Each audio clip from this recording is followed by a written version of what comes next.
अब क्या बता रहे हैं परमात्मा कि यो सौदा फिरना ही संतो, यो सौदा फिरना ही। ये लोहे जैसा ताव जाते काया देश राही।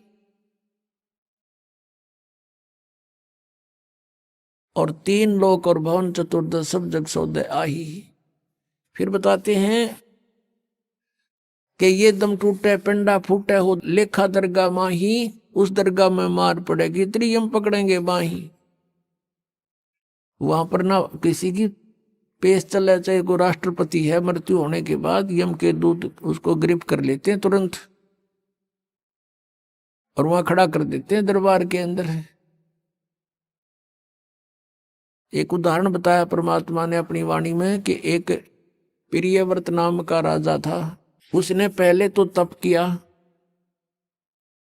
तप से उसको राज्य प्राप्त हुआ।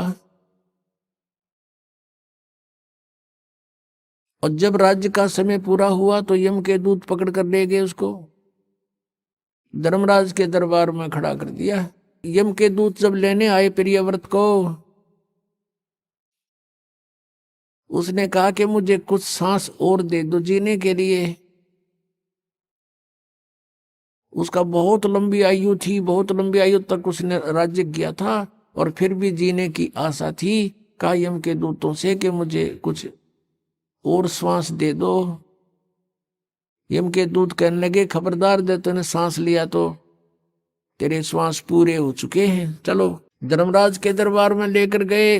वहां उसका अकाउंट बताया गया कि इतने वर्ष तूने तप किया था, उसके प्रतिफल में इतने वर्ष तूने राज्य कर लिया। अब बता कुछ करके लाया आगे के लिए। अब वहां तो सब पता होता है, उसकी जेब में पता लग जाता है कितना सामान है। कहने लगा जी नहीं, तकसीर होगी। कहने लगे इसका काला मुंह करो। अब प्रियव्रत कहता है मेरा काला मुंह क्यों किया जाता है, राजा था पूरी पृथ्वी का। तो धर्मराज ने कहा कि भक्ति के लिए भेजा था, भक्ति करे नहीं डले डोए।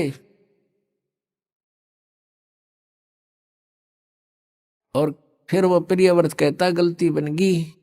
धर्मराज कहता मैं तो गलती की सजा देता हूं, जाओ पशु की योनि में जा राजा, अब गधा राजा बन जा। परमात्मा कहते हैं कबीर हरि के नाम बिना ये राजा रसब हो। रसब माने गधा।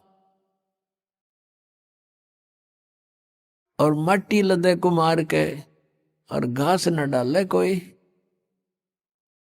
अपने आत्माओं वो परमात्मा कितने दयालु हमें कितनी कितनी कितनी वाणी बोल करके बता रही हैं। और साथ में ये भी बता रहे हैं कि तू मुझे पहचान ले, तेरा सब झंझट खत्म कर दूंगा, ये रास्ता न खत्म कर दूंगा जन्म और मृत्यु का।